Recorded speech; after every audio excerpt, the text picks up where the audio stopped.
The great hall of the imperial palace fell silent as Empress Jiu entered. Her long black robes swept the polished floor, red gems glinting at her throat. 300 star systems bowed to her will. Billions of beings lived and died by her command. "Report," she said, her voice soft but clear in the quiet room. Captain Sunwoo stepped forward and bowed low.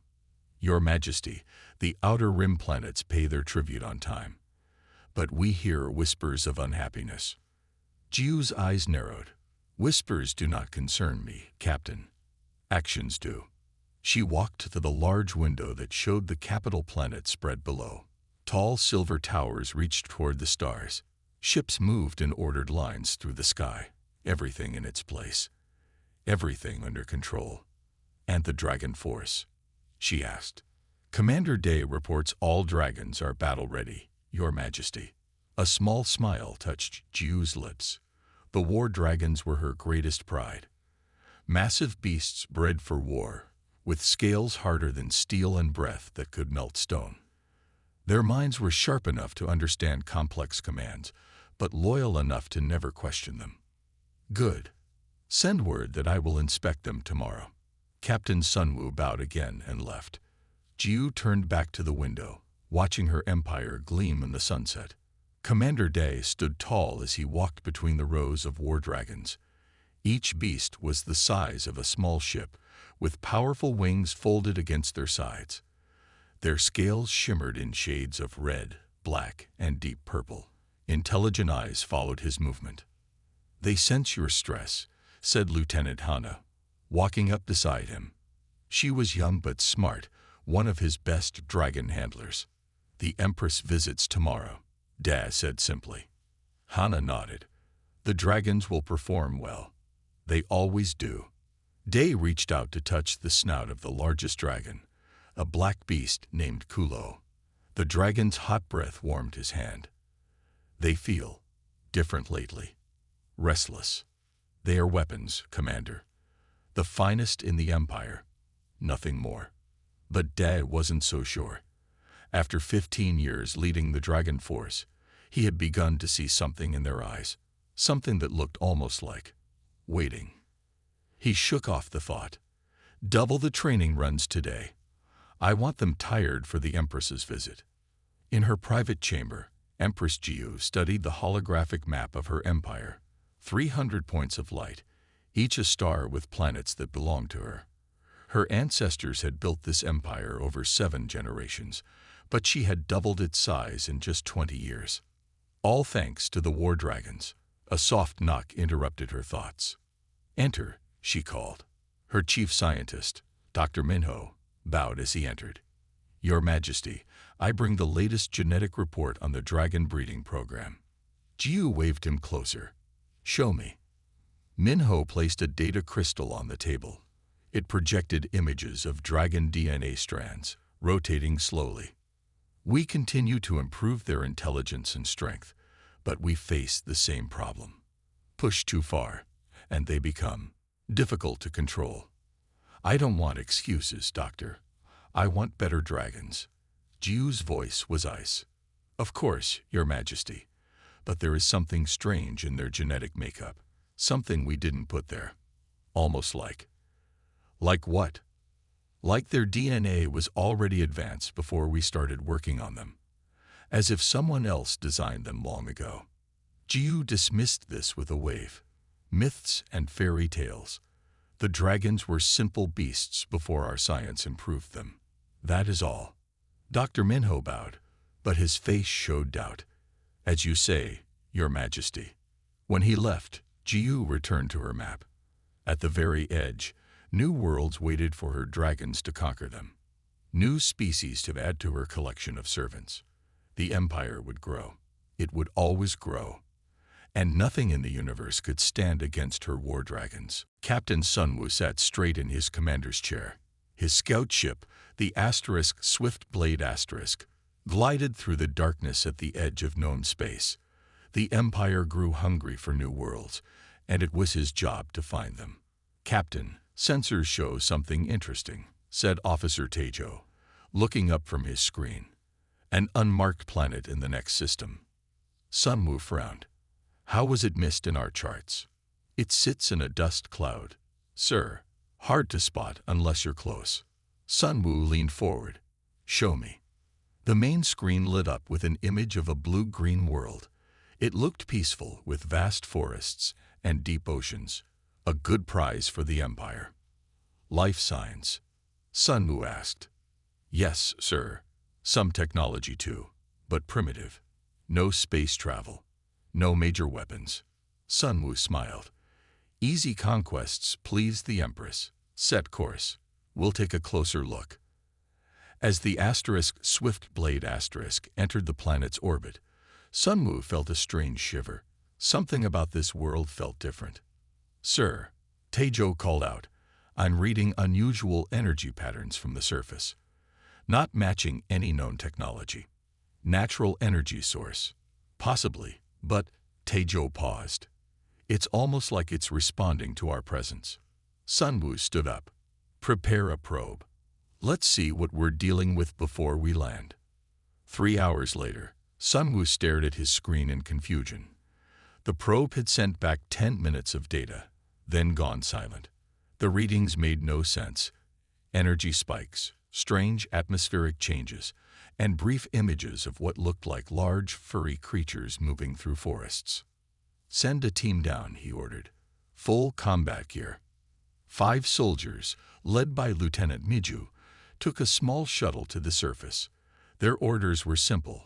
Explore, record, and return in 2 hours. They never came back. After 3 failed communication attempts, Sun Wu made the call he didn't want to make. A whole team missing. Empress Ju's face showed rare surprise on the communication screen, and you have no idea why. No, Your Majesty, Sun Wu answered. The planet appears primitive, but something down there is advanced enough to block our scans. The Empress was quiet for a moment. This requires more attention. Return to base. I will send Commander Dai and the Dragon Force. Sun Wu bowed his head. As you command, Your Majesty. After the call ended, Sun Wu looked once more at the innocent-looking planet below. Something was very wrong there. He was glad to be leaving. Commander Dai listened carefully as the Empress explained the mission. An unknown planet with technology that can disable our probes and perhaps capture our soldiers, she said. I want answers, Commander. With respect, Your Majesty, Dai replied. Perhaps we should study this world more before sending in the dragons. Jiu's eyes flashed with anger. Are you questioning my orders? No, Your Majesty. I simply suggest caution. The Dragon Force exists to remove threats to my empire, she said coldly. This planet is now a threat. You will take your full force and investigate. If there is resistance, crush it. Dai bowed low.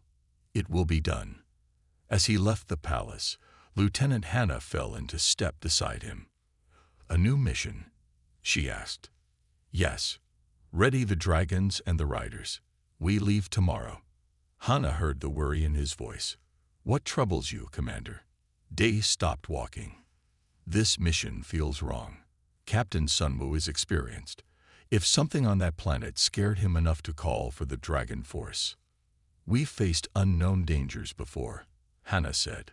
The dragons have never failed us. True, Dai began walking again. But Kulo was restless last night. Wouldn't sleep. Kept looking at the stars. What does that mean? I don't know. But the last time the dragons acted strangely was before the Battle of Red Moon, where we lost 3 of them. Hannah touched the commander's arm. We'll be careful. Dai nodded, but the feeling of dread remained. As they entered the dragon hangar, all the great beasts turned their heads to watch them. Their eyes seemed to glow with an unusual light. And deep in his mind, Dai could almost hear their whispers. The sky of this strange planet turned dark as 5 massive transport ships broke through the clouds. Inside the lead ship, Commander Dai watched the land below grow closer. Thick forests stretched for miles, broken only by winding rivers and small clearings. Landing zone ahead, sir, reported the pilot. Dai nodded. Take us down.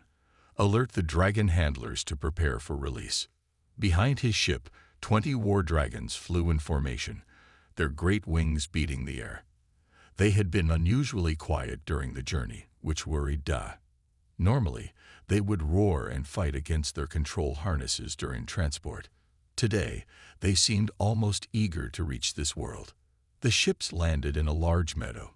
Soldiers poured out, quickly setting up a perimeter with energy barriers and weapon turrets. The war dragons landed nearby, their massive bodies making the ground shake. Lieutenant Hanna approached Dai as he surveyed the area. No sign of hostiles, Commander. The forest is quiet. Too quiet, Dai said.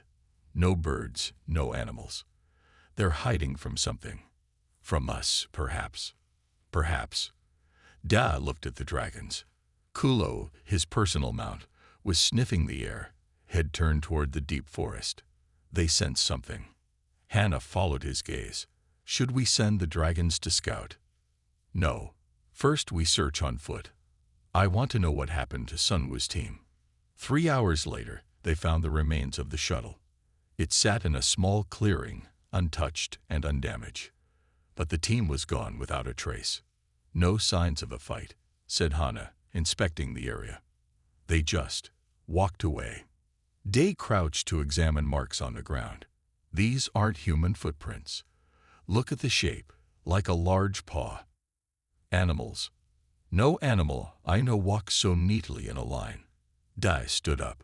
Whatever took Sunwoo's team, they went that way. He pointed deeper into the forest. As night fell, the Imperial camp glowed with artificial lights. The dragons grew restless, pacing in their containment area.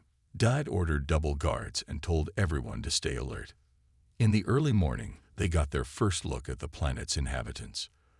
Lieutenant Hanna was checking the perimeter when she saw movement at the forest edge. She raised her weapon, then slowly lowered it in surprise. A creature stepped into view. It walked on 2 legs like a human but was covered in thick gray-blue fur. Its face was wolf-like, with a long snout and pointed ears. It wore a simple vest made of leather and carried no visible weapons. Hanna called for backup but did not shoot. The creature watched her with intelligent yellow eyes. "Hello," Hanna said, not expecting a response. "Can you understand me?" The creature tilted its head. Then, to her shock, it spoke. "Why you bring dragons to our world?" Hanna nearly dropped her weapon. "You speak our language. Learn from first visitors," the creature said. "They teach before they sleep." "Sleep? You mean the missing team? They're alive." More creatures appeared from the forest. They moved gracefully, their fur shimmering in the morning light. "I am Ruck," said the first creature. "We are Maru." By now, Commander Dai had arrived with a squad of soldiers. The dragons behind them were straining against their restraints, making strange sounds, not their usual battle roars, but something almost like whining. "Where are our people?" Dai demanded. Ruck pointed to the forest. "They safe. They learn our ways. We learn theirs. I want to see them. Now." "Soon," said Ruck. Then the young Maru looked past the humans to the dragons. A smile showed sharp teeth. "First, we must speak of the old ones you have brought back to us." "Old ones?" Hanna asked. "Your dragons," Ruck said simply. "They remember this place. They hear the call of blood." Day felt a chill run down his spine. Behind him, Kulo let out a long, mournful sound, a sound no war dragon had ever made before. 3 days passed since their arrival on the Maru planet. Strange things began to happen at the Imperial camp. Equipment failed for no reason. Food supplies spoiled overnight. And worst of all, the war dragons refused commands. They would not fly over Maru villages. They turned away from targets during practice runs. Even Kulo, always loyal, ignored Commander Daz's orders. "Something is very wrong," Daz said, watching the dragons from the command tent. "I've never seen them act this way." Captain Jinsu, his second in command, shook his head. "Perhaps it's something in the air, or the food." "No," Daz said firmly. "It's this place. The dragons know something we don't. Lieutenant Hana had spent most of her time with Ruck, learning about the Maru. She entered the tent, her face serious. "Commander, you need to see something." Hana led Da and Jinsu to the edge of the forest. Ruck waited there, watching them with bright eyes. "Show them," Hana said to the young Maru. Ruck nodded and led them down a hidden path. After walking for an hour, they reached a clearing. In the center stood ancient stone ruins. The walls were broken, but carvings could still be seen. They showed creatures that looked exactly like war dragons, flying beside figures that were clearly Maru. "These are very old," Ruck said, "from before the stars fell." Day touched the carvings. The stone felt warm under his fingers. "What does this mean?" Ruck pointed to a large carving. It showed a Maru and a dragon standing together, touching heads. "We were one people, long ago." "That's impossible," Captain Jinsu said. "War dragons were created in Imperial labs." Ruck shook his head. "No, taken, changed, but still brothers to us." Hana turned to Da.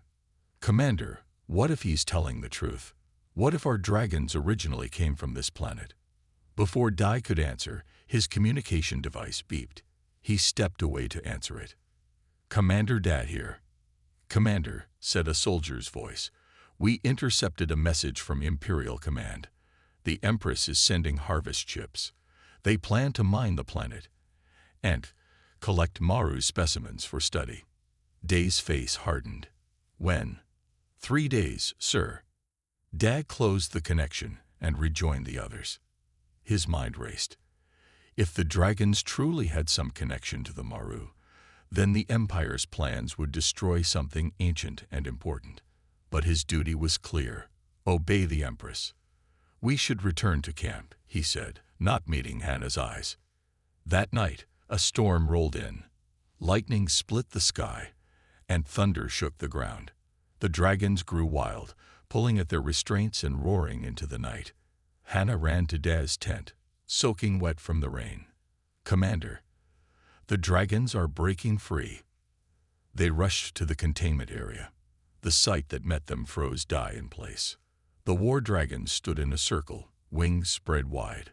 Their eyes glowed with blue light, and around them, dozens of Maru had gathered, their fur also glowing with the same light. Kulo, the largest dragon, locked eyes with Da. The commander felt something push into his mind. Images, feelings, memories that were not his own. "What's happening?" Captain Jinsu raised his weapon. "No," Da pushed the gun down. "Don't shoot." Through the rain, a massive figure approached. An old Maru, much larger than Ruck, with silver fur and scars across his face. He walked straight to Dai and stopped. "I am Kai," the elder Maru said, his voice deep and clear despite the storm. "We have waited long for the return of our lost children." Dai looked at the dragons, then back at Kai. "The war dragons, they're related to you." "More than related," Kai said. "They are us. Taken from our world centuries ago, changed, used as weapons, but now they remember." Lightning flashed again, and in that moment, Dai saw something impossible. In the blue glow around the dragons, he saw the shapes of Maru, as if another form lived inside their scaled bodies. The hidden truth stood revealed in the storm's light, and nothing would ever be the same. Morning came after the storm, bringing clear skies but troubled minds. Commander Dai stood at the edge of the camp, watching the war dragons. They had returned to their containment area, but not because of orders. They chose to stay. "They look different," Lieutenant Hana said, joining him. She was right. The dragons held their heads higher. Their eyes were clearer, more aware. Kulo turned to look at Dai, and the commander felt again that strange push against his mind. "It's like they've woken up from a long sleep," Dai said quietly. Captain Jinsu approached, his face tight with worry. "Commander, half the soldiers are talking about what happened last night. They're scared." "And the other half?" Dai asked. "Curious. Some want to know more about the Maru." And you, Captain? Jinsu hesitated. I've served the Empire my whole life. But I also worked with these dragons for 10 years. If what the Maru say is true. He didn't finish, but he didn't need to. Day understood. The Empire had built its power on the war dragons. If they were stolen and changed Maru, what did that make the Empire? Sir, a young soldier called, running up to them. Elder Kai is here. He asks to speak with you. Day met with Kai in neutral ground between the camp and the forest. The old Maru brought Ruk and 2 others with him. Dad brought Hana and Jinsu. The time has come for truth, Kai said. Your dragons awakened to their true nature. How is this possible? Dai asked.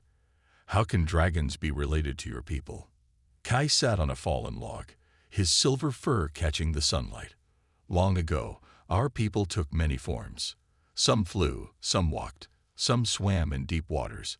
We were one mind in many bodies. He gestured to the sky.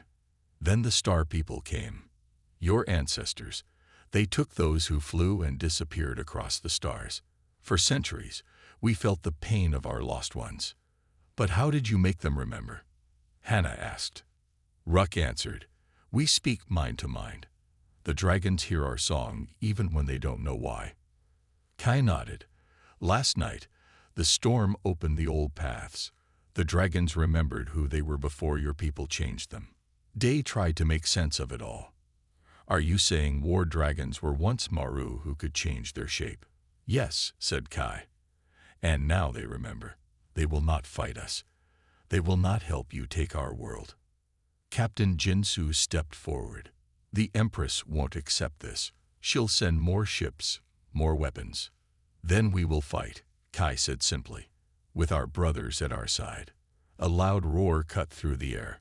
Everyone turned to see Kulo breaking free of his restraints. The massive dragon walked toward them, each step shaking the ground. Imperial soldiers raised their weapons, but Day shouted, hold your fire. Kulo stopped in front of Kai. The huge dragon lowered his head until it touched the elder Maru's forehead. A blue light glowed where they connected. Around the camp, the other dragons broke free. They didn't attack. They simply stood, watching. Hana gasped. Commander, look. Kulo's form seemed to shimmer and blur.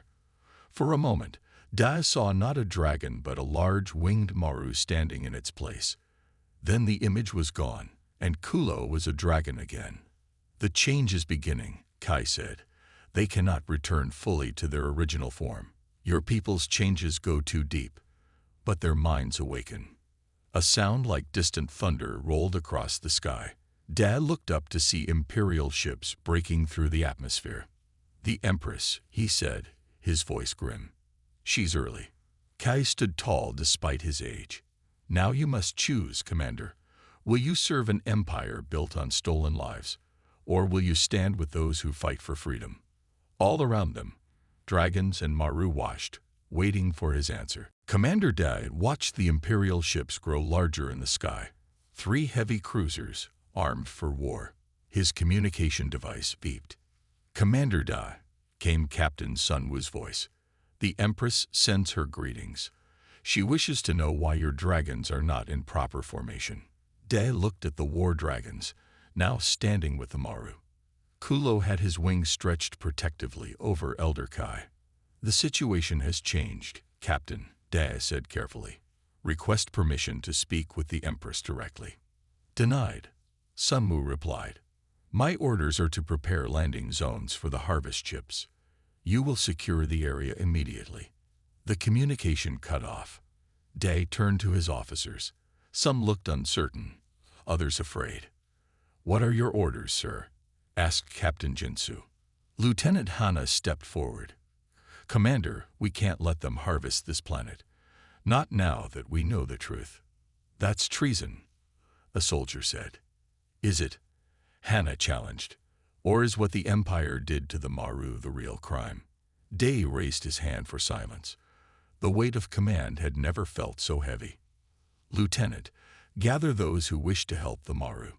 Take them to the forest. The rest will follow my lead. Hana nodded and moved away. Nearly half the soldiers went with her, including several dragon handlers. Captain Jinsu stayed with Da. "What's your plan, sir?"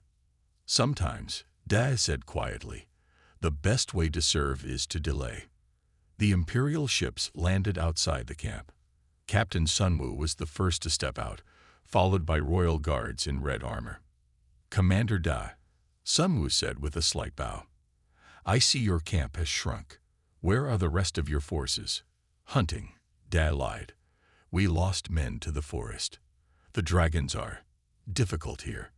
Sunwoo looked at the war dragons. They sat too still, their eyes following his every move. "The Empress is not pleased with your reports. The dragons should be ready for combat, not sitting around like pets." "They won't respond to commands," Da said. "Something on this planet affects them." "Then we'll use the new control devices," Sunwoo said. "The Empress has sent special equipment. The dragons will obey, even if it causes them pain." Da felt his hands tighten into fists. "And the Maru?" "Test subjects, all of them. The science division is especially interested in their genetic makeup." Through their hidden bond, Kulo sensed Da's anger. The huge dragons stood and roared, making the Imperial soldiers reach for their weapons. "Control your beast, Commander," Sunwoo said sharply. "I'm not sure I can anymore," Da replied. From the forest edge, Lieutenant Hana watched with Ruck and the other Maru. They had heard everything. "We must warn the villages," Ruck said. Hana nodded. "Go. I'll help the dragons." That night, Sunwoo's technicians attached the new control devices to the war dragons. The machines sent painful shocks through the dragons' bodies when they disobeyed orders. Da watched, his face empty of emotion as Kulo roared in pain. The great dragon's eyes found his, full of betrayal. "The devices work well," Sunwoo said with satisfaction. "Tomorrow, we begin harvesting operations." After Sunwoo left, Captain Jinsu whispered, "Commander, what do we do?" Da checked that no one was listening. "Tonight," he said. "We act tonight." Deep in the forest, Hana helped the Maru prepare for battle. They had weapons hidden under the ground, far more advanced than their simple appearance suggested. "Your people thought us primitive," Elder Kai told her. "We simply chose to live simply. But we remember the old ways of war." Ruck brought her a small device. "Place this on any dragon control unit. It will break the pain signal." Hana looked at the tiny machine with surprise. "You have technology this advanced." "We have lived in peace for centuries," Kai said, "but we never forgot how to fight." Back at the camp, Dai waited for the perfect moment. Once the Imperial guards changed shifts, he would make his move. The war dragons watched him, sensing his plan through their awakening bond. The fate of two peoples hung in the balance, and Dai, caught between duty and justice, prepared to make his choice. A great shadow fell over the land as the Imperial flagship broke through the clouds. Twice the size of the other ships, its hull gleamed with polished metal. The Empress had arrived. In the forest, Ruck saw it first. "The big ship comes," he told Hana. "The Star Queen is here." Hana looked up and felt fear grip her heart. "We need more time. The dragons aren't free yet." "Then we must make time," Elder Kai said. He turned to the gathered Maru warriors. "Begin the attack. Draw their eyes to us." At the Imperial camp, Commander Day was brought before Empress Jiu. She wore battle armor of deep red, her face cold and proud. "Commander," she said, "your reports disturb me. You say the war dragons resist their training." Day bowed low. "Yes, Your Majesty. Something on this planet affects them." "Show me." She followed him to where the dragons were held. 20 great beasts, each fitted with control devices that sent pain through their bodies when they disobeyed. Their scales had lost their shine. Their eyes looked dull. All except Kulo. The great black dragon watched the Empress with clear hatred. "This one resists the most," Captain Sunwoo said, pointing to Kulo. "Even the strongest pain setting barely controls him." The Empress stepped closer to Kulo. Magnificent creatures. The pride of my empire. She turned to Da. And you say they have some connection to the local animals. The furry ones. The Maru. Da corrected. They are not animals, Your Majesty. They are intelligent. And yes, they share. A loud explosion cut him off. Fire bloomed at the edge of the camp. Alarms blared. We're under attack, shouted a soldier. Empress Ju's face hardened. Bring the new control units, she ordered. We'll show these creatures what happens when they defy the Empire. Imperial soldiers rushed to defend the camp. Through the smoke came Maru warriors, moving with surprising speed. They carried strange weapons that fired blue energy. Captain Sunwoo looked shocked. They have advanced technology. Of course they do, the Empress said coldly. All the more reason to study them. Deploy the dragons. Engineers activated the control units at their highest setting. The dragons roared in pain, then rose to their feet. Their eyes were wild with suffering as the machines forced them to obey. Day watched in horror as the dragons were driven toward the Maru. This was his fault. He had waited too long to act. From a hidden pocket, he pulled out the device Hana had smuggled to him. All he needed was one moment near the main control panel. In the forest, Hana and her rebel soldiers watched the battle unfold. The dragons are being forced to fight, she said. We need to help them. Ruck pointed to the flagship. The control comes from there. Big machine sends pain. Hana made her decision. I'll get inside. Can you create a distraction? We will draw their fire, Ruck promised. Empress Jiu smiled as she watched from the command center. See how they fall before our might, she told her officers. These Maru will serve the Empire like all the rest. A technician called out, Your Majesty. The dragons are fighting the control. On the screens, they could see the war dragons moving slowly, fighting against the pain to avoid attacking the Maru. Increase the power, the Empress ordered. They will obey or die. The technician raised the controls. The dragons collapsed in agony, their bodies twisting.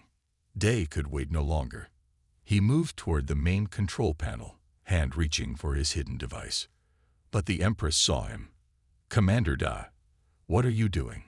What I should have done from the start, he answered. With a quick movement, he slammed the Maru device onto the control panel. Blue energy spread through the system. Alarms blared as the dragon control units shut down. Outside, the war dragons grew still. Then, one by one, they raised their heads. Their eyes cleared. Their chains fell away. They were free. Traitor! The Empress's voice cut through the chaos as she pointed at Commander Da. Seize him.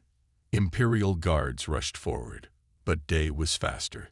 He dove through a side door and ran down the corridor. Alarms blared throughout the flagship. Outside, the freed war dragons roared as one. The sound shook the very air. Kulo, the great black dragon, spread his wings and launched into the sky. The others followed, circling high above the battlefield. The Empress watched in fury as her greatest weapons turned against her. Shoot them down, she ordered. Gun turrets on the Imperial ships turned upward, firing energy beams at the dragons. But the massive beasts were too fast, too smart. They dodged and weaved through the fire. Then the Maru revealed their true power. Elder Kai stood on a hill, raising his arms to the sky. Blue light spread from his hands, connecting with every Maru warrior. Their fur began to glow with the same light. Now, brothers and sisters, Kai called, show them our true strength. From hidden places in the forest came machines the Empire had never seen. Not crude tools, but advanced weapons with smooth, organic shapes. The Maru touched these devices, and they hummed to life. Captain Sunwoo stared in shock. Impossible. These are primitives. No, said a soldier beside him. We were wrong. They were hiding their true nature, just as we hid the truth about the dragons. The Maru weapons fired beams of blue energy, cutting through Imperial defenses like they were made of paper. Shields failed. Vehicles stopped working, and above, the war dragons began their attack. Lieutenant Hannah fought her way through the Imperial flagship, leading her rebel soldiers toward the bridge. They had to reach the Empress. "This way," she shouted, following a map Ruck had given her. Around a corner, they met Commander Day, running from guards. "Commander," Hannah called. Day turned and smiled with relief. "Lieutenant, I feared you were dead." Together, they fought off the guards and continued toward the bridge. "What's happening outside?" Day asked. "The dragons and Maru are winning," Hannah said. "The Empire underestimated them badly." A huge explosion rocked the ship. Through a viewport, they saw Kulo tearing a gun turret from the ship's hull. "We need to get our people off this ship," Daz said. "It won't last long against that." On the battlefield, the Maru moved with surprising speed and skill. Their weapons disabled Imperial technology. Their knowledge of the land gave them perfect cover. Rook led a team straight to the heart of the Imperial camp. Imperial soldiers fired at them, but their shots seemed to pass through the Maru as if they weren't there. "How are they doing that?" an Imperial officer cried. The answer came from Elder Kai, who walked calmly through the fire. "We bend light around us, a simple trick we learned long ago." The war dragons dove from the sky, breathing fire on Imperial ships. Not to destroy them, but to disable their weapons. They were careful not to kill unless they had to. Inside the damaged ships, Imperial civilians and workers began to flee. They ran toward the forest, away from the battle. Maru warriors met them, but did not attack. Instead, they guided the frightened people to safety. "We are not like your Empress," Kai told them. "We do not harm those who cannot fight." On the bridge of her flagship, Empress Jiu watched her empire's might crumble before her eyes. Ships burning, soldiers surrendering. Dragons that once obeyed her now fighting alongside furry creatures she had dismissed as primitive. "How is this happening?" she whispered. The bridge door exploded open. Commander Day and Lieutenant Hannah entered, leading rebel soldiers. Behind them came Ruck and several Maru warriors. "Empress Jiu," Daz said, "your war is over." Jiu's hand moved to her weapon, but Hannah was faster, disarming her with a quick strike. "Look outside," Daz said, pointing to the viewport. "Your empire's strength was built on lies and stolen lives. Now the truth has broken free." Outside, Kulo hovered in front of the bridge, his great eyes staring directly at the Empress. For the first time in her life, Jiu felt true fear.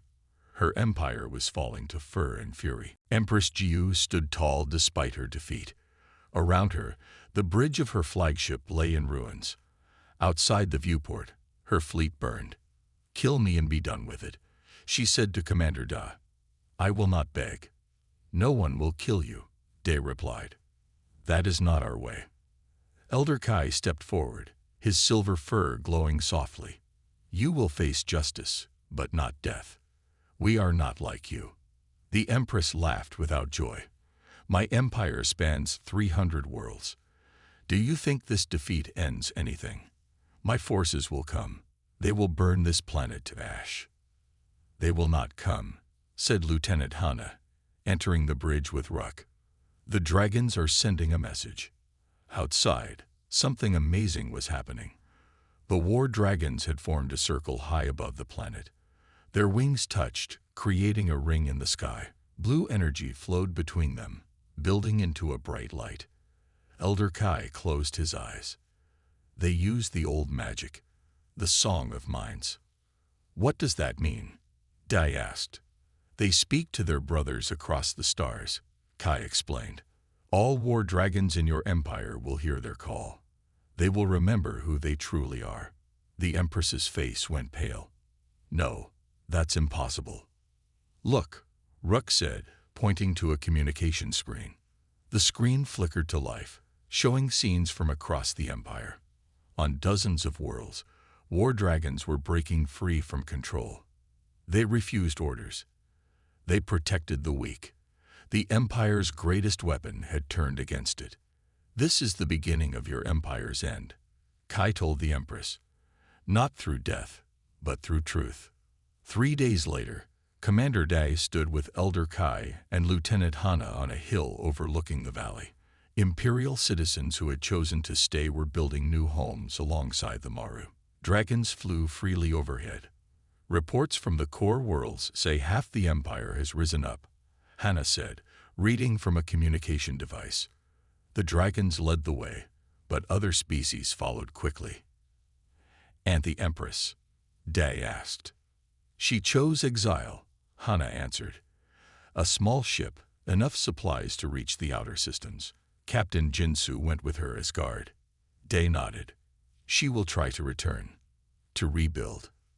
Perhaps, Elder Kai said, but she will find a different galaxy waiting.